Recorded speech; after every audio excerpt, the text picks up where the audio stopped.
ప్రత్యేకింపబడిన వారు. అంటే మీరు ఎవరో తెలుసా? యేసులా మీరు కూడా దేవుని నిందను భరించడానికి వచ్చిన వారు. నిజమండి. చాలా మందికి సత్యం అర్థం కాక దేవుని నిందను భరించడానికి, దేవుని మీద పడుతున్న నిందల్లో నాకు వాటా ఉంది. దేవుని నిందిస్తున్నారా? అయితే నన్ను నిందిస్తారు. ఎస్. దేవుని ద్వేషిస్తున్నారా? అయితే నన్ను కూడా ద్వేషిస్తారు. ఎందుకంటే నేను ఎవరి సంబంధిని? దేవుని సంబంధిని. నేను దేవుని సంబంధిని అయితే లోకం నన్ను ద్వేషిస్తుంది. నేను దేవుని సంబంధిని అయితే లోకం నన్ను నిందిస్తుంది. నేను ఆ నిందల కోసమే దేవుళ్ళలోకి వచ్చాను తప్ప ఆనందాల కోసము, గెంతటాల కోసము, ఎగరటాల కోసము. నేను వచ్చింది ఎందుకో తెలుసా? ఆ నిందల కోసమే, ఆ అవమానాల కోసమే. అవెందుకయ్యా నీకు? వాటితో నీకేంటి లాభం? అవమానాలంటే ఏమైనా డబ్బులే? నిందలంటే ఏమైనా వెండి బంగారాలా? అవి నీ ఖాతాలో పట్టడం వల్ల నీకేమొస్తుందయ్యా? ఏం కావాలి నీకు అని అనుకుంటున్నావేమో. అసలు అవి ఎంత మేలైనవో ఒకసారి చూస్తావా? మత్తయి సువార్త 5వ అధ్యాయము 11వ వచనం చూడు. మత్తయి సువార్త 5వ అధ్యాయము 11వ వచనం చూడండి ప్రియులారా. మత్తయి సువార్త 5వ అధ్యాయము 11వ వచనం. నా నిమిత్తము జనులు మిమ్మును నిందించి, జనులు మిమ్మును నిందించి, జనులు మిమ్మును నిందించి. ఎవరి నిమిత్తము? ఎవరి నిమిత్తము? నా నిమిత్తము. నా నిమిత్తము నీ నింద నా మీద పడెను. దేవా, నీ నింద నా మీద పడెను, నీ నింద నా మీద పడెను. నేనున్నాను ప్రభువా నీ పక్షాన. నీ నిందల్లో నాకు వాటా కావాలి. ఎస్. ఒకనాడు ఈ జ్ఞానం పరిపూర్ణంగా వాళ్ళకి అందక ఆయన నిందల్లో మాకు వాటా కావాలని అనుకోనక పారిపోయారండి శిష్యులు. అప్పటికి తెలియదండి పాపం వాళ్ళకి. తర్వాత అండి భక్తులకు ఎదురెళ్ళారు. తర్వాత సత్యం అర్థమైన తర్వాత, పరిశుద్ధాత్ముడు సహాయం వాళ్ళకు దొరికిన తర్వాత భక్తులకు ఎదురెళ్ళారు. యాకోబు తల నరికేస్తున్నా మాట్లాడలేదు, నరికించేసుకున్నాడు. పద్మాసు ద్వీపానికి ప్రవాసిగా పంపించేసిన యోహాను మాట్లాడలేదు, వెళ్ళిపోయాడు. పేతురు, పౌలు, ఎందరో భక్తులు నరకబడ్డారు, చంపబడ్డారు, కొట్టబడ్డారు, తిట్టబడ్డారు, హింసింపబడ్డారు, అవమానాలు ఎదుర్కొన్నారు. ఏం జరిగినా పర్లేదు, నా ప్రభువు కోసం నింద భరించడానికి వచ్చాను అనుకున్నారు. అప్పటికి వాళ్ళకి అర్థమైంది ప్రియులారా. అప్పటి వరకు వాళ్ళకి అర్థం కాలేదండి. అప్పటి వరకు వాళ్ళకి అర్థం కాలేదు. మరి ఈ రోజు మనకి సత్యం అర్థమైంది కదా, సర్వసత్యం 66 పుస్తకాల జీవగ్రంథం మన చేతుల్లో ఉంది కదా. మరి దీన్ని ఆలోచిస్తున్నప్పుడు మనమే ఆలోచించాలండి. దేవుని నిందను భరించడానికి నేను కూడా ఒక సాధనంగా కదలాలి. నా సంతోషాలు నేను వెతుక్కుంటే ఎలా? నా ఆనందాలు నేను వెతుక్కుంటే ఎలా? నేను మనుషుల్ని ఆనంద పెట్టేవాడిగా వాళ్ళ గుంపులో జాయిన్ అయిపోతే ఎలా? లేదు లేదు లేదు లేదు, అలా చేయకూడదు. నేను ఎలా ఉండాలో తెలుసా? నా తండ్రిని సంతోషపెడుతూ, ఆయన కొరకు నిందింపబడుతూ, జనులు ఏమంటారు? నా నిమిత్తము జనులు మిమ్మల్ని ఏం చేస్తారు? నిందిస్తారు.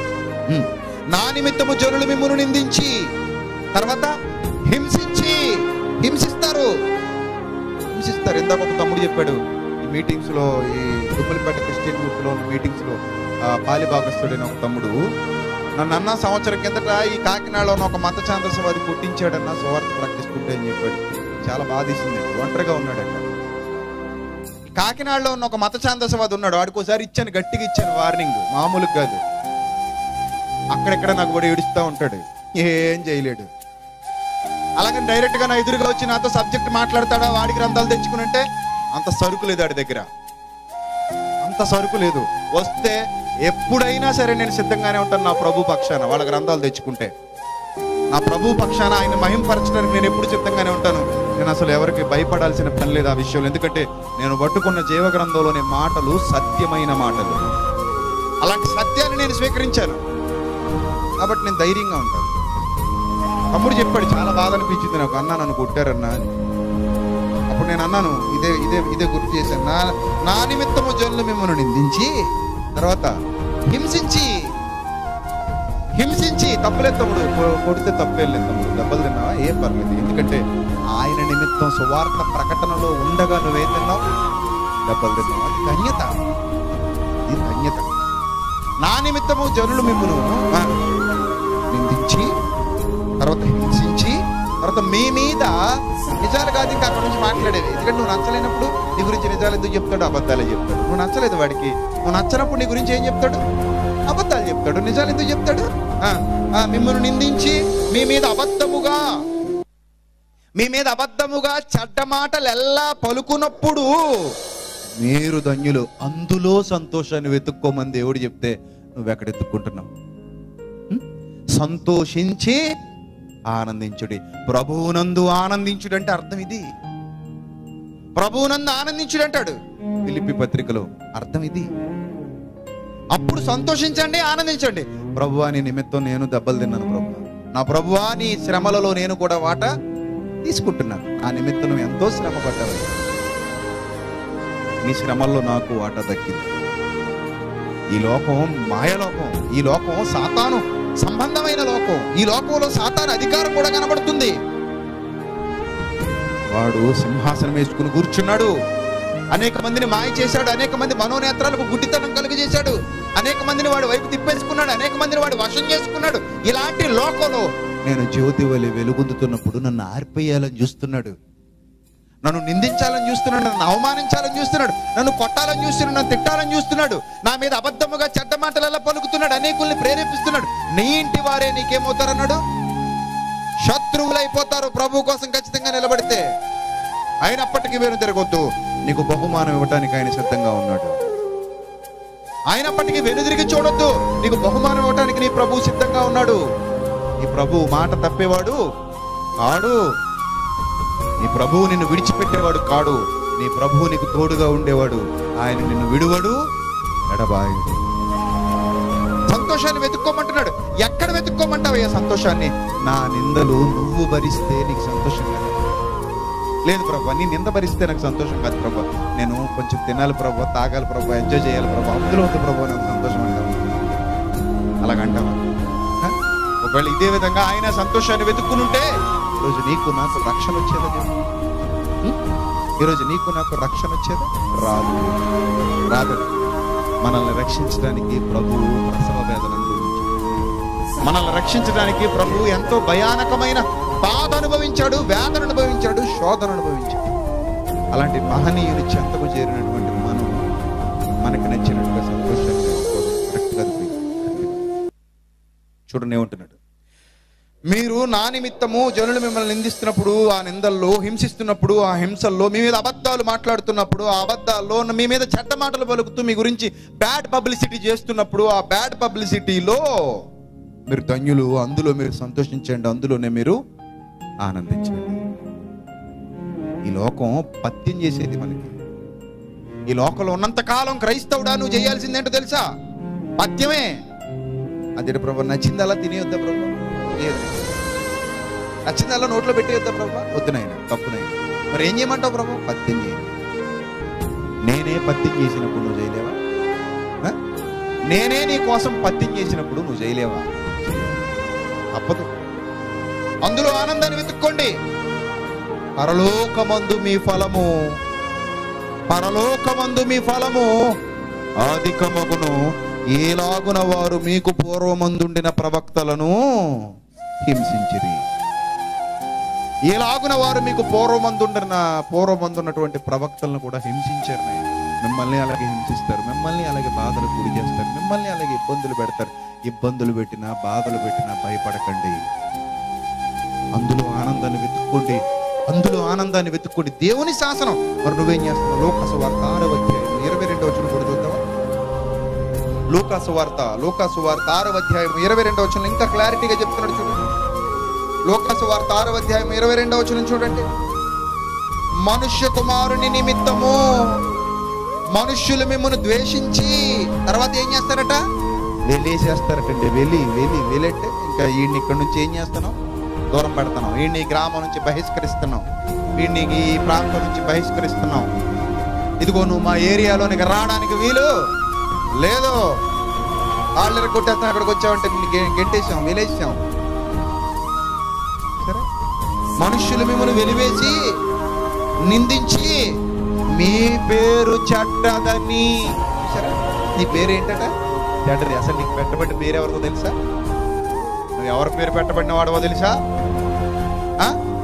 దేవుని పేరు పెట్టబడిన వాడని. నా నామమును భరిస్తున్నటువంటి నా పిల్లలు, నా నామము పెట్టబడినటువంటి నా పిల్లలు. అందుకే మనం బాప్తిసం పొందింది ఎవరి నామంలో? తండ్రి యొక్కయు, కుమారుని యొక్కయు, పరిశుద్ధాత్మ యొక్కయు, ఆ ఏకైక ఒక్కటైన ఆ గొప్పదైన ఆయన గుణాతిశయాలు ఆ నామంలో మనం బాప్తిస్మం పొందాం. ఆ తండ్రికి, కుమారునికి, పరిశుద్ధాత్మకి ఉన్నటువంటి ఆ నామము, ఆ నామములోనికి మనం బాప్తిస్మం పొందాం. ఏమండి, ఆ నామము మనం భరిస్తున్నాం. ఇప్పుడు ఆ నామం మనలో ఉంది. అందుకే మీ పేరు ఏంటంటే ఇప్పుడు చెడ్డది, మీ పేరు చెడ్డదని కొట్టివేయినప్పుడు మీరు ధన్యులు. ఆ దినమందు మీరు సంతోషించి గంతులు వెయ్యండి. Underline that word. ఆ దినమందు మీరు సంతోషించి గంతులు వేయండి. నువ్వు గంతులు వేసేది బాధల్లో, కష్టాల్లో, కన్నీళ్ళలో. అది ప్రభు కొరకు నువ్వు అనుభవించేప్పుడు. మరి నువ్వేం చేస్తున్నావు? ఇప్పుడు క్రిస్మస్ పేరు చెప్పుకుని ఇలాంటి వేదికలు తయారు చేసుకుని 4 బ్యాచ్లుగా 4 డాన్సులు వేసి కిందనున్న వాళ్ళందరినీ ఎంటర్టైన్ చేసి వెళ్ళిపోవడం క్రైస్తవ్యానికి తగదు. నువ్వు ఒప్పుకున్నా ఒప్పుకోకపోయినా, నువ్వు ఒప్పుకున్నా ఒప్పుకోకపోయినా అది క్రైస్తవ్యానికి తగదు సుమా. లేదు నేను అలాగే ఉంటానంటావా? ఉండు. ఏదో ఒక రోజు తీర్పు దినం వస్తుంది, క్రీస్తు రాకడ ఆసన్నం అవుతుంది. నువ్వు పోతావు, నేను పోతాను. అప్పుడు చూద్దాం ఎవరిది నిజమో. అప్పుడు చూద్దాం ఎవరు సత్యవంతులు ఉన్నారో, ఎవరు అసత్యులు ఉన్నారో. అప్పుడు ఆలోచిద్దాం ఎవరు దేవుని పక్షాన ఉన్నారో, ఎవరు దేవుని మరిచిపోయి లోకం వైపు ఆకర్షించబడ్డారు. అప్పుడు తప్పించుకోగలవా? అప్పుడు చేసిన తప్పు నువ్వు ఒప్పేసుకుని లెంపలేసేసుకుని ప్రభు బాబు అయిపోయిందంటే రాణించేస్తాడు అనుకుంటున్నావా? మిమ్మునెన్నడును ఎరుగను, అక్రమము చేయువారులారా నా యొద్ద నుండి తొలగిపోండి. ఆ మాట విని తట్టుకోగలవా?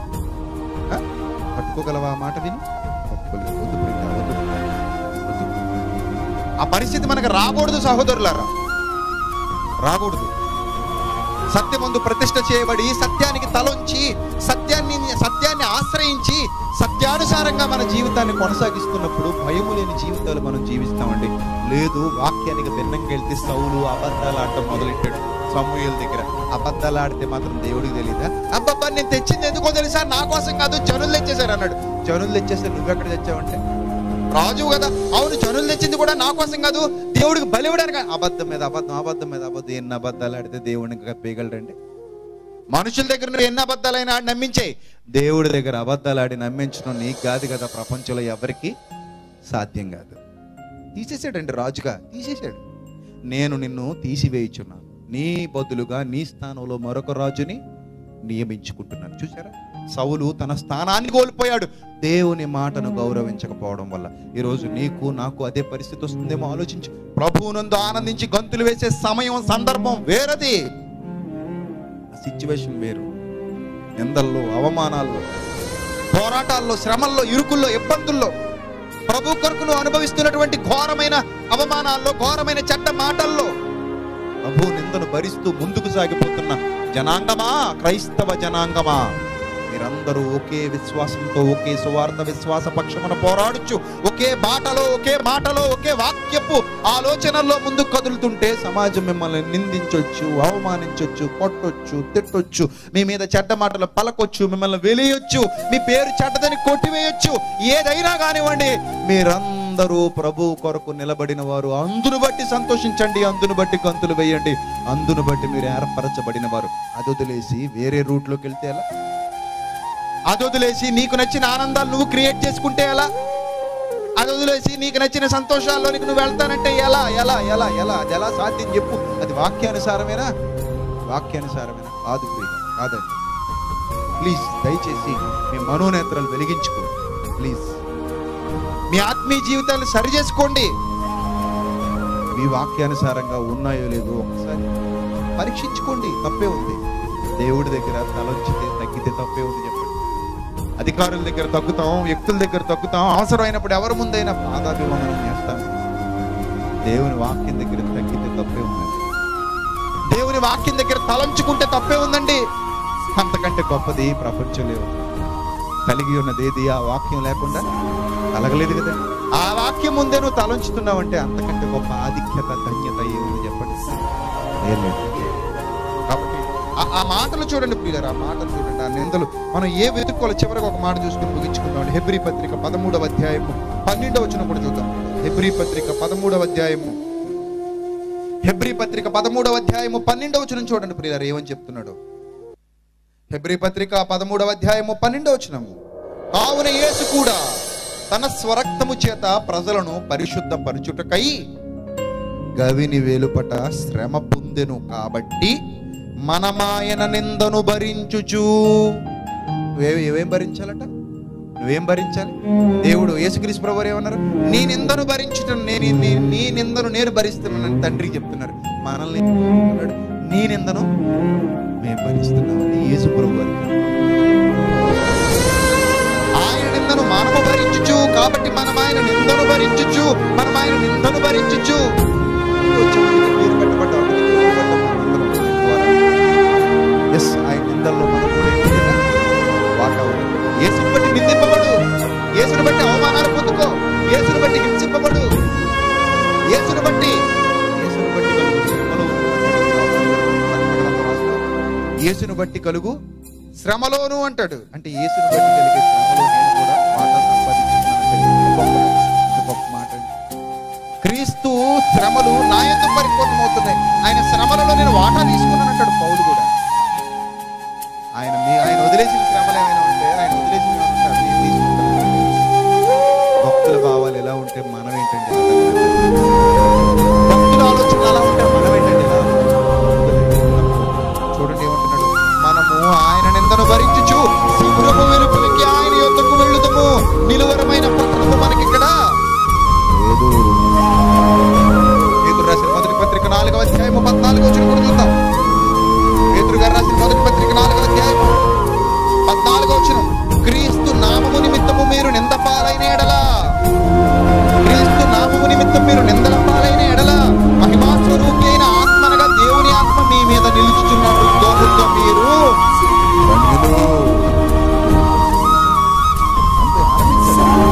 సంతోషించండి, గంతులు వేయండి. ఇలాంటివి జరిగినప్పుడు ఆనందించండి.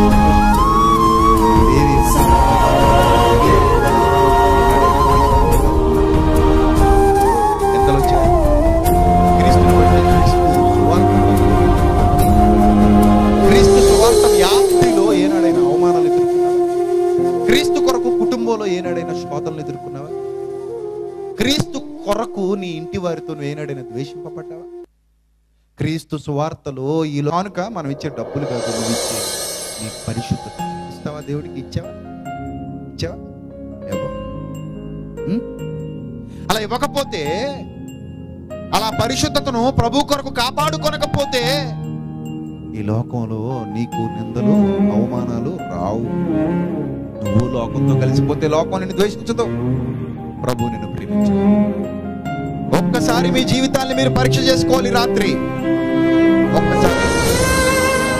ఒక్కసారి మీ హృదయాలలో మీరు ఆలోచన చేయాలి. ప్రభువా, నేను నా ఆనందాన్ని నా సంతోషాన్ని లోక సంబంధంగా వెతుక్కుంటున్నానా, లేక నీ నిమిత్తం నీ నిందను నేను భరిస్తూ నీ నిందను భరించుటకు నేను ఏర్పరచబడిన వాడనని ఎరిగి అనేకులతో నిందింపబడుతూ నీ కొరకు నిన్ను ప్రేమిస్తూ ముందుకు సాగిపోతున్నానా, ఈ లోకంలో వ్యతిరేకతలు ఎదుర్కొంటూ ముందుకు సాగిపోతున్నానా? అలాంటి ఆత్మీయ జీవితం ఉందా లేదా? అలాంటి భక్తి జీవితం నా దగ్గర ఉందా లేదా? ఒక్కసారి మిమ్మల్ని ఆత్మీయ జీవితం వెలిగించబడతాయి. నిజం, మీ ఆత్మీయ జీవితం అలా పరీక్షించుకోకపోతే మీరు ఇలాగే ఉంటారంటే శ్రమలో ఉండిపోతారండి, మరణం వచ్చేస్తుందండి. మరణం తర్వాత అన్ని ఓపెన్ అయిపోతాయండి. అప్పుడు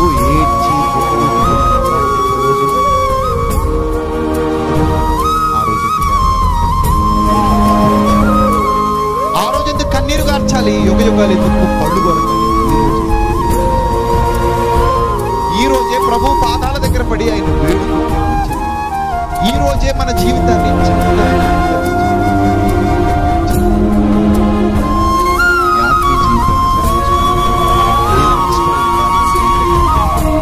మీ సంతోషాల కోసం, మీ ఆనందాల కోసం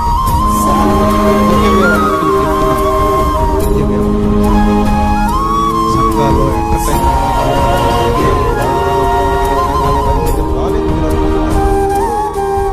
నామకార్థంగా జీవితాలు జీవిస్తూ ఏకంగా లేక కలిసి ఎవరికి వారే వద్దండి, అలా వద్దండి. మనందరం ఒకటి, మనందరం ఒకే క్రీస్తును కలిగి ఉన్నాం, మనందరం ఒకే క్రీస్తును రక్షకుడిగా అంగీకరించి ఉన్నాం.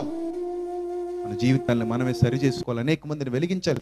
దేవుని రాజ్య సువార్త వ్యాప్తిలో ప్రతి ఒక్కడు ఒక సైనికుడిగా మారాలి.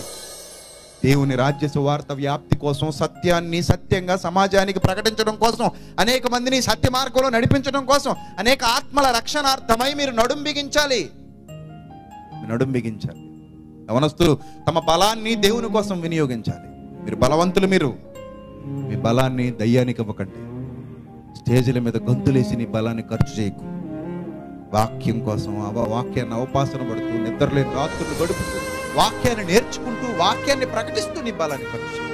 సంతోషిస్తాడు నీ తండ్రి, ఆనందిస్తాడు నీ తండ్రి. యేసును పోలి నడుచుకుంటూ నీ బలాన్ని ఖర్చు పెట్టు. ఎందుకు ఎవరినో ఆడపిల్లలను సంతోషపెట్టాలను, మగపిల్లలను సంతోషపెట్టాలను నువ్వు డ్యాన్స్ వేయడం వల్ల ఏంటి ఉపయోగం? ఏ ఉపయోగం? ఓకే, లోకాన్ని చూడకు, సినిమా హీరోయిన్ని చూడకు, వాళ్ళని ఇక్కడ తీసుకుని రాకు, వాళ్ళ ఆలోచనలతో నువ్వు ఇక్కడ కదలకు, వాళ్ళని పూర్తిగా నీ మైండ్లోంచి డిలీట్ చేశాయి. క్రీస్తును నీ హృదయంలో ప్రభువుగా ప్రతిష్ఠించుకొని, ఆయనని మార్గదర్శిగా పెట్టుకుని, ఆయన వైపు చూస్తూ ముందుకు సాగిపో. విశ్వాసమునకు కర్త అయిన యేసు వైపు చూస్తూ సులువుగా చిక్కులు పెట్టే పాపంలో పడిపోకుండా తప్పించుకో. అప్పుడు నిన్ను బట్టి నీ తండ్రి ఆనందిస్తాడు, నీ తండ్రిలో నువ్వు ఆనందిస్తావు. దేవుడు అదే కోరుతున్నాడు మన నుంచి. అది ఇద్దామా దేవునికి? అలా ఉందామా? ఉందాం. అలా ఉండకపోతే ఎంతండి, మరలా కొంతకాలానికి మనం ఈ లోకాన్ని ఖాళీ చేసి వెళ్ళిపోతాం. మరో తరం ఈ భూమి మీదకి వస్తుంది. మన తరం గతించిపోతండి, మరో తరం ఈ భూమి మీదకి వస్తుంది.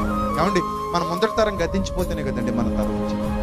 వాళ్ళు ఉంటే మనం ఎక్కడ వస్తామండి? వాళ్ళు వెళ్ళిపోయారు, మనం వచ్చాం. మనం వెళ్ళిపోతే ఇంకోటి వస్తాడండి. క్రీస్తుడు అక్కడ ఆలోచన అయితే ప్రియులారా, అలా వెళ్ళిపోతే ఏం ప్రయోజనం చెప్పండి? లేదండి. ఈ తరంలో మనం దేవుని కొరకు ఆయన ఇష్టాన్ని నెరవేర్చే వారిగా ఆ గుంపులో ఉండి ఆయన ఉన్న చోటుకి వెళ్ళాలి ప్రియులారా. అలా వెళ్ళకపోతే మన జన్మ వృధా అయిపోతుంది. అలా మీ ఎవరి జీవితాలు వృధా కాకూడదని మిమ్మల్ని ప్రేమించి మిమ్మల్ని ప్రార్థిస్తూ నా మాటలు ముగిస్తున్నాను.